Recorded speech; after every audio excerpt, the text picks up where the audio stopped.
Jangan sekali-kali melupakan sejarah. Kalimat dari Bapak bangsa kita, Insinyur Soekarno.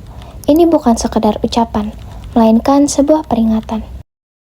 Mengapa kita harus belajar sejarah? Karena sejarah bukan hanya catatan tentang yang sudah berlalu, tapi cermin yang menunjukkan siapa kita hari ini dan peta yang mengarahkan kemana kita akan pergi di masa depan. Hari ini, kita akan membuka kembali lembaran penting itu.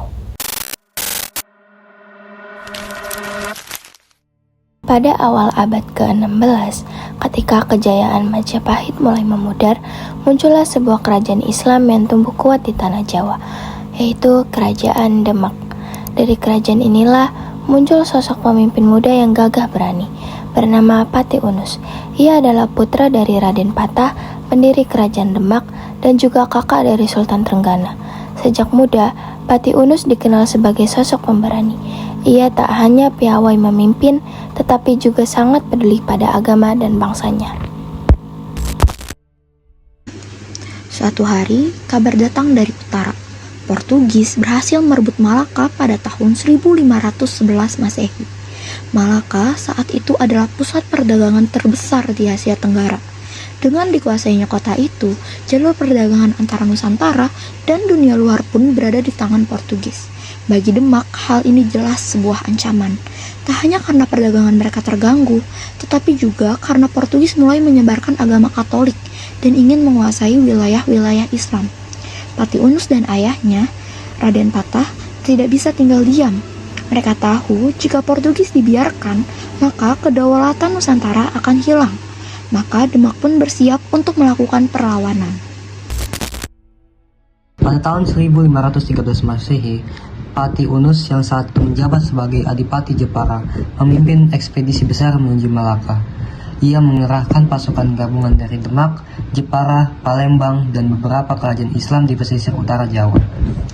Jumlah pasukan yang ikut mencapai sekitar 12.000 orang dengan lebih dari 100 kapal perang yang siap berlayar menyeberangi lautan. Pertempuran di Selat Malaka berlangsung sangat sengit. Armada Pati Unus harus menghadapi kapal-kapal Portugis yang dilengkapi meriam besar dan persenjataan yang jauh lebih canggih.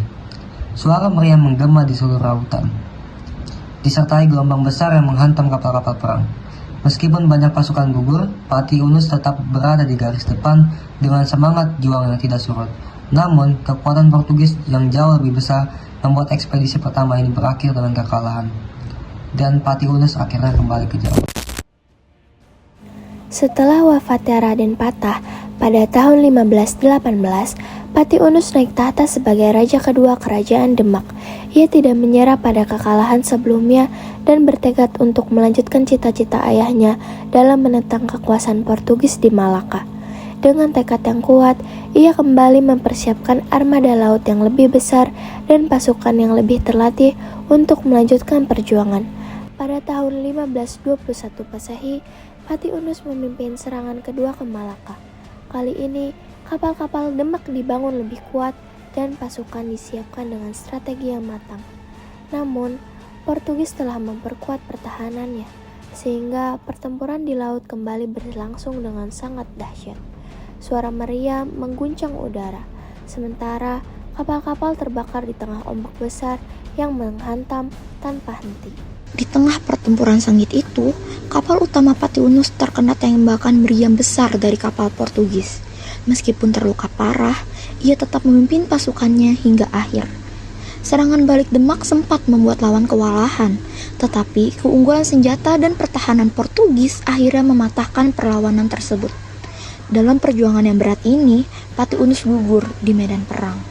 Keberaniannya yang luar biasa membuat rakyat menjulukinya Pangeran Sabrang Lor, yang berarti pangeran penyeberang ke utara, sebagai penghormatan atas pengorbanannya menyeberangi lautan demi melawan penjajahan. Walaupun kedua ekspedisi itu belum berhasil mengusir Portugis dari Malaka, semangat perjuangan Pati Unus menjadi api yang menyalakan keberanian bangsa-bangsa Nusantara. Ia menunjukkan bahwa perjuangan melawan penjajahan sudah dimulai jauh sebelum masa kolonial panjang dimulai. Setelah kepergiannya, perjuangan itu dilanjutkan oleh adiknya, Sultan Trenggana, yang berusaha memperkuat kekuasaan Islam dan menjaga kedaulatan Nusantara dari pengaruh asing. Kini, nama Pati Unus dikenal sebagai pahlawan laut pertama Nusantara, simbol keberanian, pengorbanan, dan cinta tanah air yang tak tergoyahkan. Kisah Pati Unus, sang pangeran Sabranglor, mengajarkan kita bahwa keberanian sejati bukanlah tentang memenangkan setiap pertempuran, melainkan tentang keberanian untuk memulai perlawanan. Meskipun ia gugur di Selat Malaka pada tahun 1521, darahnya menjadi tinta emas yang menuliskan babak pertama perlawanan bangsa ini terhadap penjajahan.